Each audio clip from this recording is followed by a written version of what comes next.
Those are not clean. Get that go.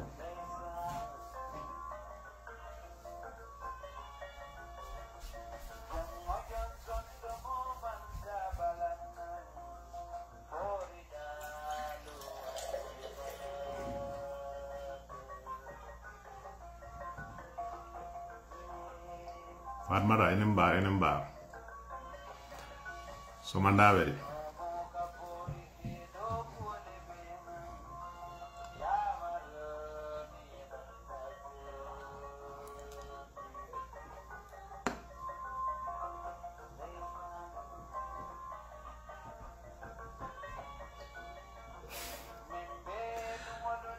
Samakun. Farmara la samakun. Kari ka homo sole samakun. Jarang ko lawal buka sama ko yano.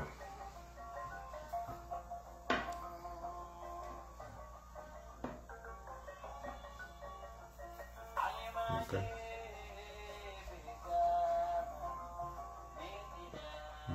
I'll watch your TV.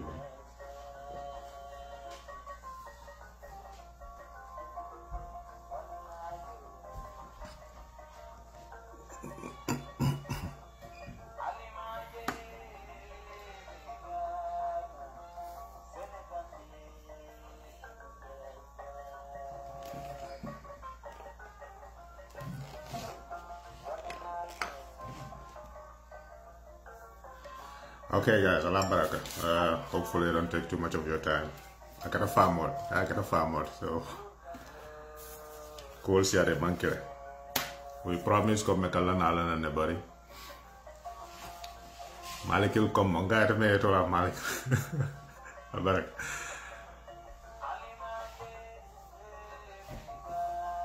We promise come in every weekend, but you know, cool see the bankere.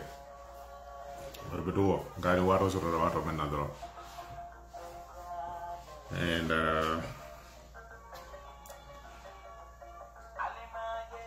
on.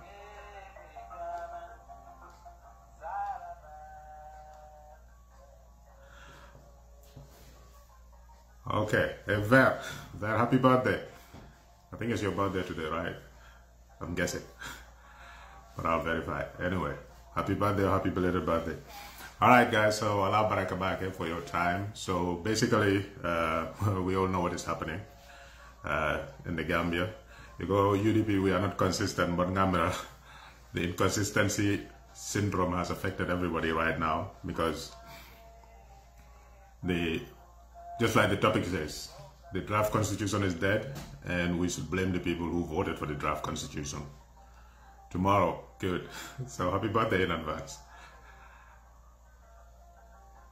That's the logic behind it. Basically, the draft constitution died, blame the people who voted to support the draft constitution. That it's mind-boggling. You cannot even think about the logic behind that. Like, how does that even make any sense? So we'll break it down. You know, master to be, and this is how Yahya Jammeh got away with the things that he got away with, because we don't want to hold anybody to account. It is easier to find scapegoats, kamol blame,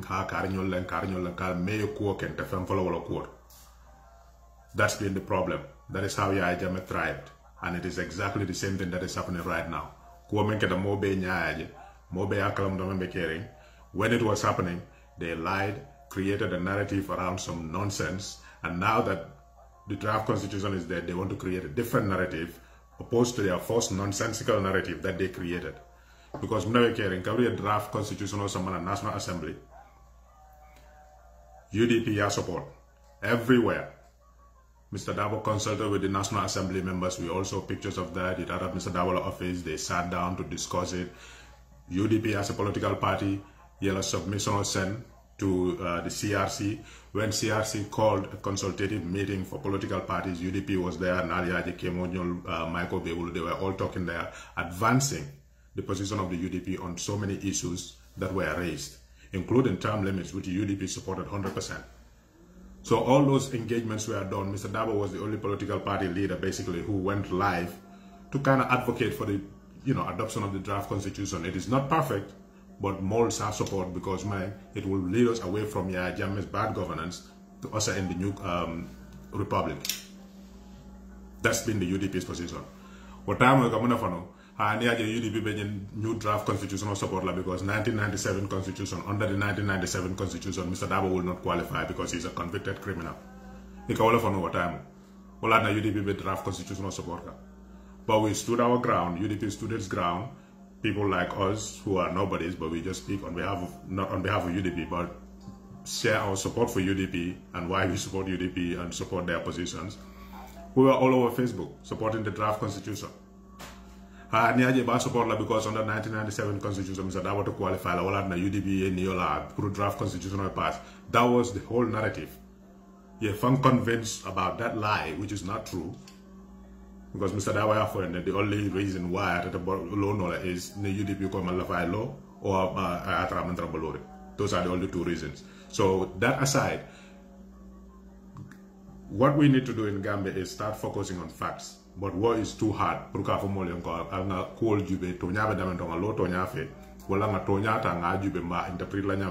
that is too hard for people. We want to create our own facts and interpret them in our own ways.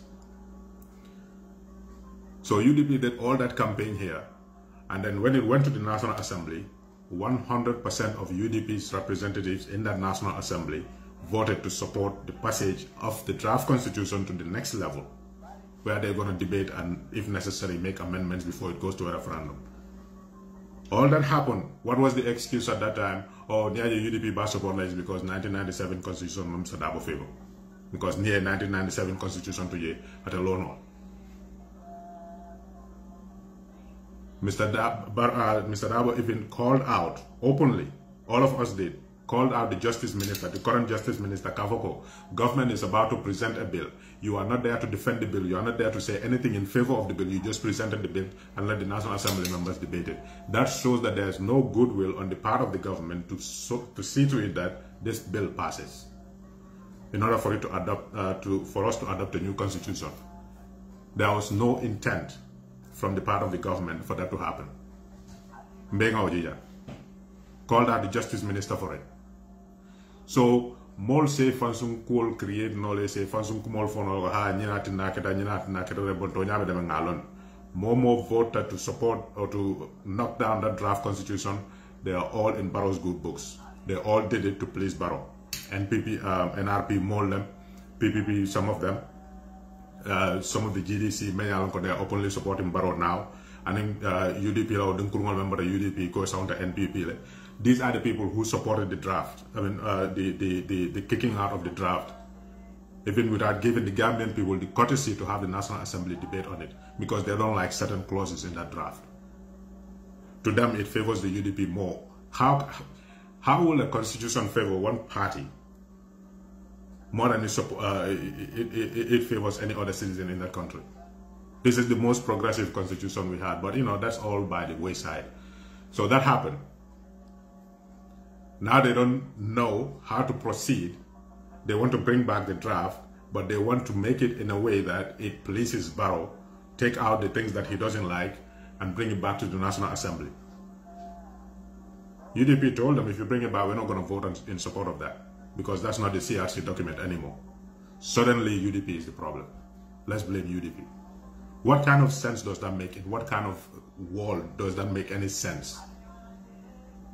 You're either for the truth or against the truth. If you're going to blame somebody, blame Barrow. If you want to find a way forward to say, let us move this draft constitution or this new constitution agenda forward, let's talk about that. But if you want to pass blame, the only person who deserves to be blamed here is Adama Barrow. Simple. You will not say that, oh, this opposition party, there is no opposition party to blame here. It's Adama Barrow and Adama Barrow only. It's as simple as that, which is why some of these CSO members coming out saying, you know, there's no genuine political party in this country. What kind of nonsense is that?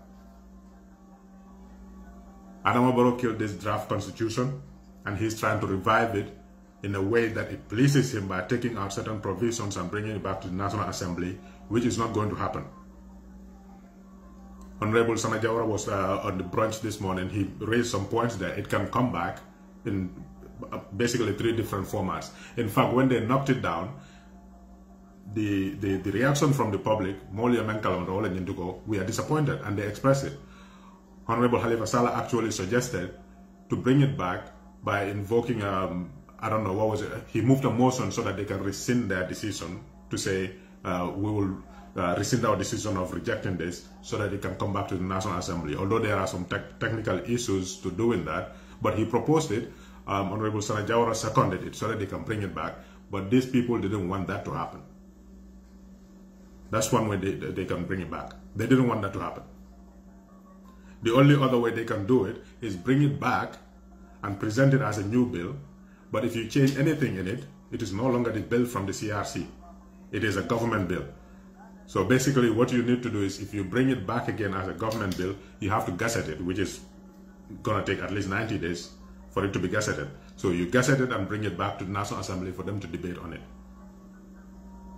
Barrow is not willing to do that. All he wants is the assurance that I will bring this draft constitution to the National Assembly with changes made to it and get the assurance that it will pass that way to go to the referendum for the people. If you are so concerned about the retroactive clause in there, why don't you bring it to the National Assembly and tell the people that if you feel like my current term should count, then vote yes. If you think it should not count, then vote no. If the people reject it, then we will know, okay, Imalavi Barrow current term, you will count it, so all they voted no. But Barrow knows 100% goal. If he brings that to the people for them to decide, the people will say no. The people will vote no because they want his current term to count, and he knows that. So in essence, what Barrow is trying to do is impose his own will on the people. Don't give them any opportunity or any room to say if they want your current term to count or not. Just remove it altogether so it is not even a subject of discussion. He wants to impose himself. And then we have people, political parties, civil society organizations saying, let's agree to that because we can vote him out anyway. If you are so sure that we can vote him out, if we waited 24 years or 26 years under the 1997 constitution, we can wait another 6 or 7 months until we kick Barrow out and we bring our new constitution in, if that is what you really think. But we cannot have this way, continuous mistake of succumbing to one man's will over the will of the entire people. It is a very simple matter. The same National Assembly members, they voted against this, are the same ones standing up to the UDP and problem. When they were voting against it, they didn't realize that. So the same people who are the 1997 constitution, Mr. Dabo favor because, he's a criminal, so he cannot contest. That's why they're supporting the draft constitution. The same people turning around and saying, 1997, they're insisting on saying they're going to reject the new constitution is because the 1997 constitution favors him more.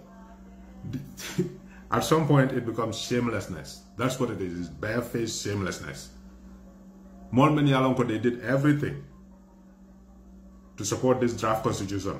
And so all their National Assembly members voted 100% to support the passage of this draft constitution. Only for it to turn around and be rejected because it requires a 75% threshold. Those same people are now saying that if you're going to bring that bill back to the National Assembly with any amended provisions, it means that it is no longer the CRC bill, it is a government bill.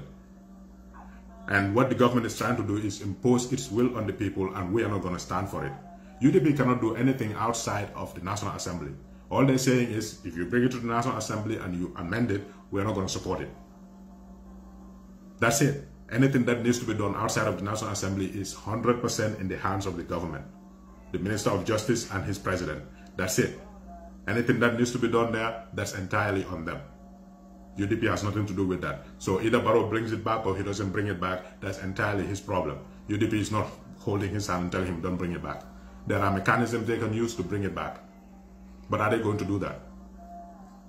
If the 50+1 is more of an interest to you to the point that you are willing to sacrifice the will of the Gambian people, why don't you tell him, look, go to the 1997 constitution, change that to the 50+1, so that we can have that at least.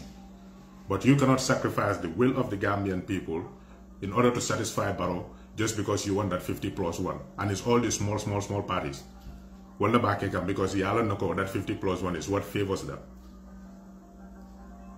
But even when that bill was being advocated for and being voted on, journalists told Mr. Dawa, you are supporting this, but it doesn't seem to favor you. The simple majority favors the UDP more. What did he say? Whether it favors UDP or not, the Gambian people deserve a new constitution away from the constitution that Jammeh used to oppress them. But more many along Buka UDP in any light other than to say they just want to be in government for the sake of being in government, they cannot see the rationale behind that. To them, this is entirely about UDP. Win or lose, we don't care. When it comes to this constitution, if we vote to support the draft constitution and it ends up UDP losing the elections, fine, the Gambian people have a new constitution. We're not going to compromise on that. If because of our current position that means we're going to lose the elections, fine. That doesn't take away our Gambian citizenship. It just means that somebody is going to be in power and we're going to demand that you deliver for the Gambian people what you're supposed to deliver for the Gambian people. It's that simple. All this nonsense starts from this perspective that UDP is only in this for tribal reasons, for regional reasons, for the sake of being in power. I mean, for power, wanting power for power's sake only. They have no agenda, they have no policy. Whenever you hear people saying that, they will pass off any other excuse just to support their ideology or their view of UDP. They have no agenda, they have no policy. So whatever they do is to serve their own individual interests. They don't see any genuine patriotic initiative in anything that the UDP does. So we are not surprised with that. But the reason why this is important is because specifically the CRC issue document asked this question to the Gambian people. So it's not like UDP said include it in there. In fact, what does it matter if that is included or not? It's not like if you say include the retroactive clause, Barrow is not going to be able to contest the 2021 elections. He will still be able to contest that. So if you're saying that UDP is advocating for that to put Barrow to a disadvantage, the only disadvantage that's going to come is going to come in 2026. That means we're saying he cannot contest in 2026. So if UDP wants to assume government in 2022, why does 2026 matter anyway? It doesn't make any logical sense. We need to bring these things down to the basics, the very basics. What are the facts? What is the truth? And let us debate on that. But people don't want to do that. Somehow UDP has to be thrown into the mix because it makes it more appealing, more sensational. But yeah, I tried that 22 years. I'm not I'll tell you, I'm a 10-month campaign. That's what I'm going to do. You don't even have a chance. You don't even stand a chance. Because that narrative, that false narrative will not stand. Everybody has their own platform now. We can all go on Facebook and Instagram and whatever. I don't have Instagram anyway. But we can go on any of those platforms and put our case across. It's not relying on, in the olden days, GRTS and the Daily Observer to get your point across. Now we have a proliferation of social media and we will not be silenced. Our narrative will not be skewed against us. We will tell our own side of the story. And we will base it on the facts. And the facts are that UDP is in for this draft constitution 100%. Barrow is the one who is against it. So where did it all start? When the CRC issued their document back in October, before they started consultations, I was participating in it at every stage. I got the issue document, I reviewed it, I wrote a letter to the CRC, 2 letters, they replied to me, and when I was back in the Gambia, was it last year or 2 years ago, I went to their consultation that they did, and I spoke there, twice. So I was in this process through and through. I'm not a legal person or whatever, but I'm familiar with a lot of those issues. If you look at the CRC issue document that you have, if you have a copy of it, or if you can access a copy of it, look at it. The issue document, issue number 7. The title is The Executive and Service Commissions. 7A talks about system of government. 7B talks about office of the president. 7C talks about elections and term limit of president. In that section, here are the questions. 7C, 1. Question 1. Should a term limit be prescribed for the office of president? And then in parentheses or in brackets, as we say in Gambia, the current constitution does not prescribe a term limit. I answered yes to that. If a term limit is to be prescribed, what should the term limit be? I said 2 5-year terms. Should term limits be applied only to consecutive terms? That means President X, for example, President Barrow completes 1 term in office, but fails to win the next election, which he will in 2021, to attain the consecutive two-term limit, should President X, in this case Barrow, be able to contest another election and serve for a consecutive term of elected office? I said, yes, he can be able to do that. Like if you lose the election and you want to come back and contest, yes, but then you only be able to govern 5 more years, and that's it. And then it goes on to say, President X is elected, actually, it says, if that is the case, should the president, or should his current term be counted towards basically saying, should the president's current term be counted towards the 10 years? That is a specific question that was asked by the CRC. So it did not just come into the CRC draft constitution by chance. They asked a very direct question. If you say that the president should have, we should have term limits in the constitution, should the current president's current term be counted towards that term limit? That was a very direct question that was asked by the CRC. So if people responded to that question, let's say 100 people responded, 59 people say no, 61 people say yes, they will obviously go with the 61 because that's the majority. But that's not it. I don't know the numbers for it, but majority of people say if we are going to have 10-year term limits, then the president's current term should count. That was a specific, very specific question asked by the CRC in their issue document. So it's not that they say, oh, we did consultations and everything and we think this is what the Gambian people would like. They asked them very directly, should the current term of the current president count? And they said it should count based on the majority view expressed in that issue document. So why is that a problem all of a sudden? UDP did not put that in there. If Barrow says he doesn't want that in there, let him take it back to the people. It is very simple. The National Assembly will debate this and take it to a referendum. If Barrow thinks the draft does not favor him, referendums are not just mere ballot casting. You campaign for a position. We did it for the 1997 Constitution. Vote yes, vote no. So if Barrow feels that this Constitution does not favor him, it's discriminating against him, he can mount a campaign and go around the country. This Constitution is not fair, so don't vote for it. But he doesn't want to do that because he will look bad. It's very simple. If you feel like the Constitution, the CRC draft document, contains in it the clause that President Barrow should serve 10 years maximum, including his current term, and if you feel that is not right, then vote no. And we'll stick with the 1997 Constitution. And if you feel like that is okay, then vote yes, and we'll have a new Constitution. But Arrow Baroyal no ko 100% na koita mako tilukunte ba pam na was some gaminolya atalafta menato soto. So in essence what he is trying to do is impose himself on the Gambian people by saying that I don't even want that to be a subject of discussion in the draft constitution. Take it out completely.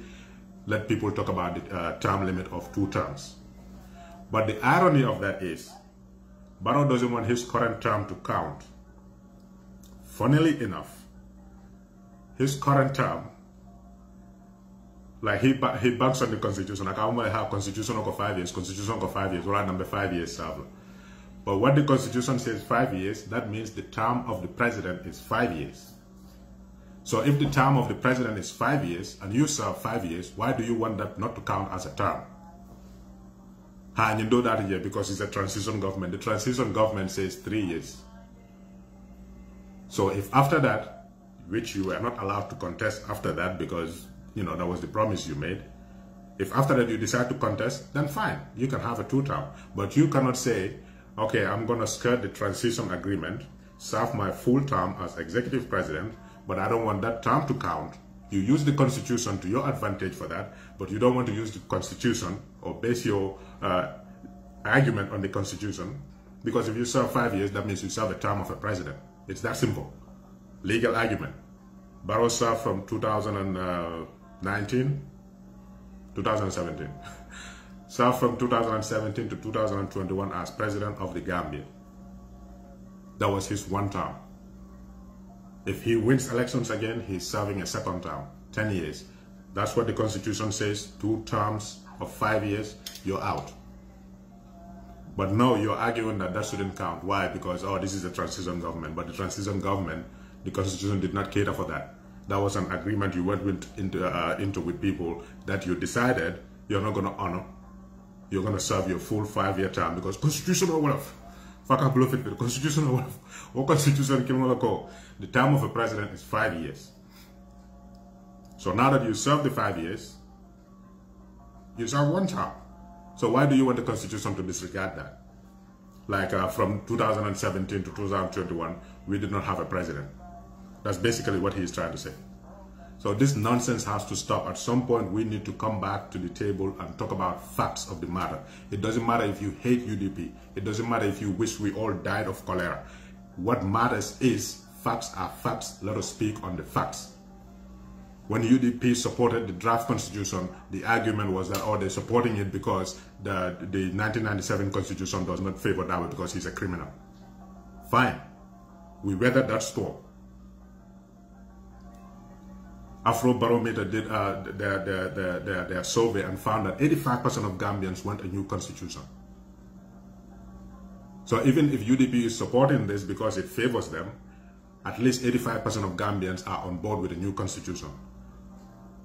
Barrow, because of his greed, even some National Assembly members like Womal Balo, Sekou Bajai, was saying that, you know, the National Assembly has more powers than the executive. They're taking powers from the executive and giving it to the National Assembly, which should be the right thing because the National Assembly are the direct representatives of the people. That was one of their arguments why they rejected the draft constitution. All because they want to concentrate power in Barrow's hand. They want Barrow to be there for as long as they want him to be there. That was the reason the draft was rejected. Every single National Assembly member who was there, sitting there in the name of UDP, voted to support the passage of the draft constitution. Every single one of them. Like I said, the argument then was, oh, they're doing it because Dabo is a criminal and under the 1997 constitution, he will not be able to contest. So now that we see the draft constitution need to be passed because of the pressure coming from different angles, and the UDP is maintaining its position that the draft that came from the people through the CRC is the draft we want back in the National Assembly so that we can vote on it and take it back to the people for them to decide if they want it or not. UDP is doing that and they're saying, oh, now they're insisting on this new draft because they want to go back to the 1997 constitution because it's simple majority. People just don't run out of ideas and arguments to further just to, even if it means they look like bare-faced liars and shameless people. At some point, you've got to give facts a little bit of credence. They matter a lot. They do. So let's get off this, you know, it's between Dabo and Barrow. No, let's call out Barrow for the liar he is, for the conniving crook that he is. That's what he is. He lied to the face of the people and he will keep lying if we don't hold him to account. Every single voice in that country should be directed at him, pressuring him to bring back the CRC draft to the National Assembly. That's what we need to be doing. When it gets there, then we can go after the National Assembly members to see who's going to vote for what in that draft constitution. But if we are not ready to do that, we're trying to say, oh, it's UDP, it's UDP, it's UDP. We'll let Barrow get away with it. And that's how Yahya Jammeh got his powers. So we either want a country or that is going to recognize us as citizens and respect our rights, or we want people presiding over us as kings. And then we cannot complain.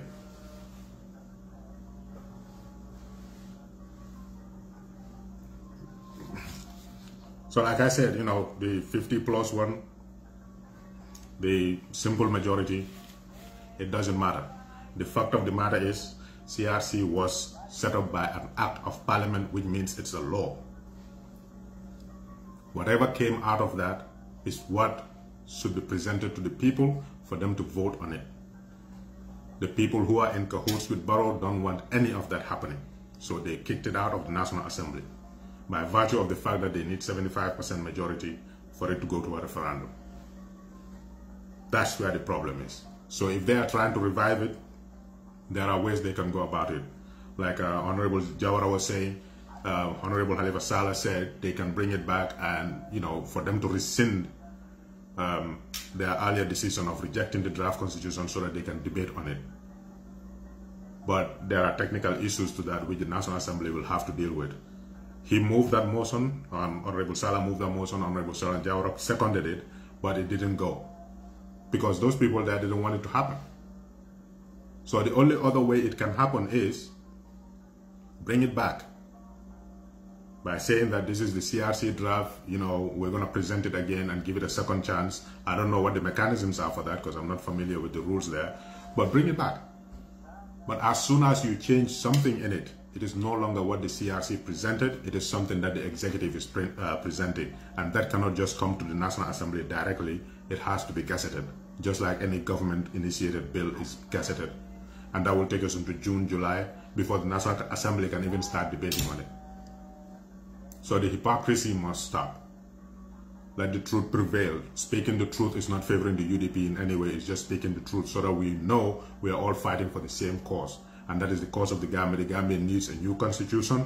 And that constitution was a result of consultations from people of impeccable character. And they even attacked members of the CRC. And people sat down and looked at them. Justice Chairman Jala was serving in the Caribbean as the Attorney General or whatever they call it over there for so many years before he came back to the Gambia. Suddenly, because they presented a draft that reflected the view of majority of the people in that country, they start attacking him. And nobody is speaking anything against that. We want the country to move forward. We want people with knowledge and people with capacity to move that country forward.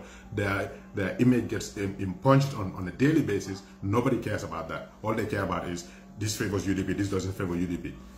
This is UDP's problem. Let's go after UDP. You cannot run us out of that country, number one. You cannot make us any less of a citizen in that country or any more of a citizen in that country, number two. You cannot silence us in that country, number three. We are going to be a part of that country. We're going to be a part of that discourse in that the political discourse in that country. There is nothing you can do to exclude us in that country. So stop constantly attacking people just because it's like if you're a UDP, you are no longer Gambian. And that's not true. We will assert ourselves, we will assert our political rights in that country. It doesn't matter what anybody says. Brand us criminals, brand us tribalists, brand us whatever. We will assert our political voice in that country. And we will stand for what we believe in.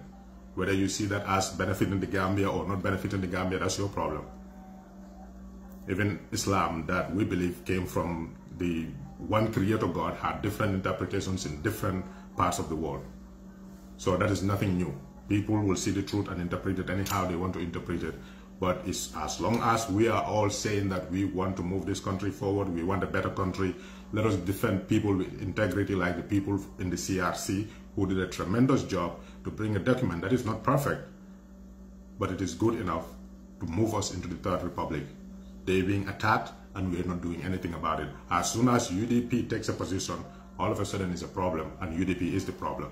But when Varo voted it out through his National Assembly, his crooks in the National Assembly, they celebrated and everyone is saying, oh, it's a defeat for the UDP. If we have been fighting against Yahya Jammeh for 22 years and we were not discouraged by losing elections, you think losing elections in 2021 is going to keep us from doing what we're doing? Like I said, that doesn't stop us from being Gambian. And whoever comes there is going to have to deliver for the Gambian people. And those people include UDP people. So what is all this fuss about?